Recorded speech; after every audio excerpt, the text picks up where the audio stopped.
మీ business ఏదైనా మీ ఊర్లో promotion చేయాలంటే అది సుమన్ టీవీతోనే సాధ్యం. ఇప్పుడే సంప్రదించండి.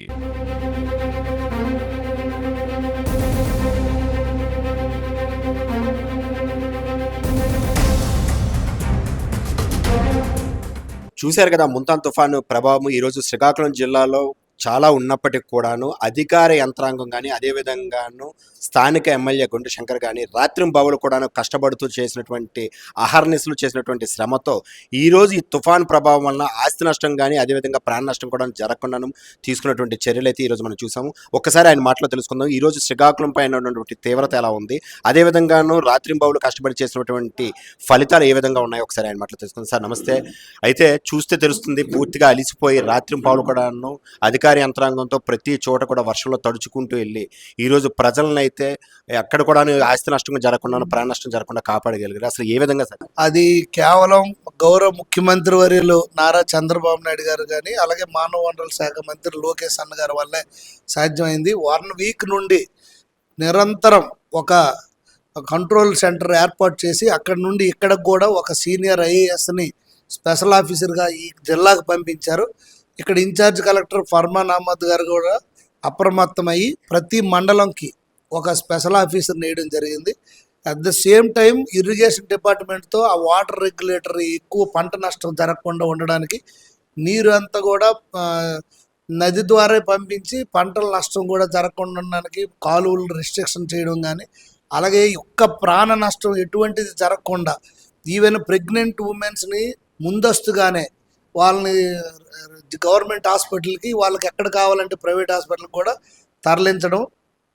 తుఫాన్ షెల్టర్స్ అన్నీ మళ్ళీ water facilities, power, food regulate చేసాము. మళ్ళీ కొన్ని దగ్గర తుఫాన్ షెల్టర్ లేని దగ్గర హై స్కూల్స్ని తీసుకొని అవి కూడా చేయడం జరిగింది.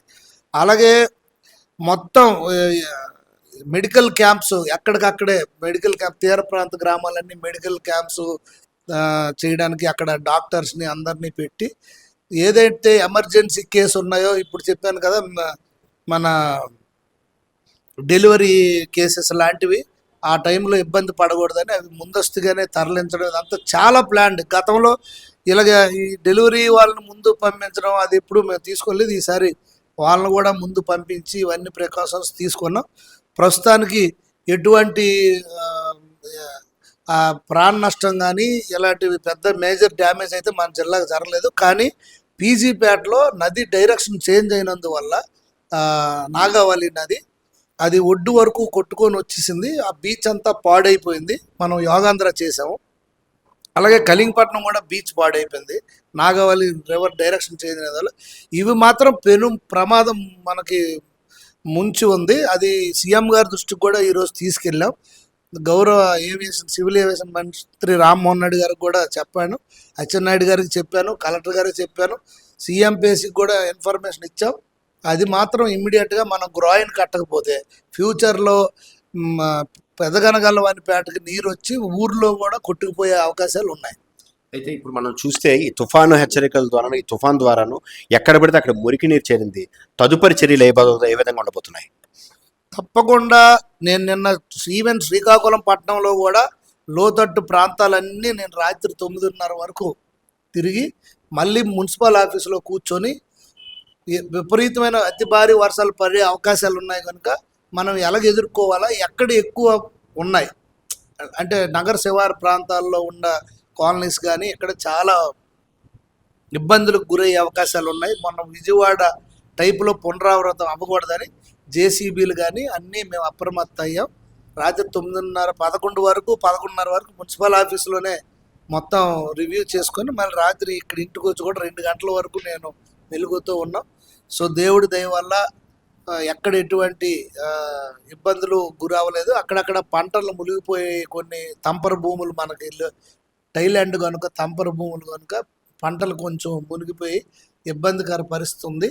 ఎందుకంటే ఈ టైంలో ఆ వర్షం పడితే వెన్ను పువ్వు వచ్చే టైము వరి. సో అది మళ్ళీ గింజ కట్టదనేసి అంటున్నారు. దాంతో రైతులకి ప్రమాదం జరిగే అవకాశాలు ఎక్కువ ఉన్నాయి. సో తప్పకుండా ఇవన్నీ తెలుసు కనుక సీఎం గారికి ఆయన రైతులకు న్యాయం చేస్తారన్న నమ్మకం మాకుంది. ఏదేమైనప్పటికీ ఇలాంటి విపత్తులు వచ్చేటప్పుడు ముందుండి క్షేత్రస్థాయిలో పరిశీలన చేసుకొని అప్రమత్తంగా ఉంచడం, యంత్రాంగాన్ని గౌరవ ముఖ్యమంత్రి గారికి వెన్నతో పెట్టిన విద్య. అదే పందాన్ని లోకేష్ అన్న గారు కూడా కొనసాగించడం, మొన్న ఆ మన కాఠ్మండు ఈ వ్యవహారంలో కానీ ఎలాగ స్పందించారో ఇది కూడా అదే తీవ్రతలో తీసుకొని ఇది చేయడం చాలా ఉపయోగపడింది. చూశారు కదా, అంటే ముందస్తు చర్యలు తీసుకుంటూ ఈరోజు ఎంత పెద్ద ప్రమాదం వచ్చినా సరే అధికార యంత్రాంగం అప్రమత్తం అవుతూ ఎక్కడ కూడా ఆస్తి నష్టం కానీ ప్రాణ నష్టం కూడా జరగకుండాను ముందస్తు చర్యల ద్వారాను ఎంతటి తాలూకు విపత్తు వచ్చినా సరే ఎదుర్కోవడానికి సిద్ధంగా ఉన్నామంటూ అయితే ఈరోజు ఆయన యొక్క మాటల్లో కాదు చేతల్లో చేసినటువంటి ఎమ్మెల్యే గుండు శంకర్ గారి యొక్క మనం మాటలు విన్నాం. Thank you. సుమన్ టీవీ.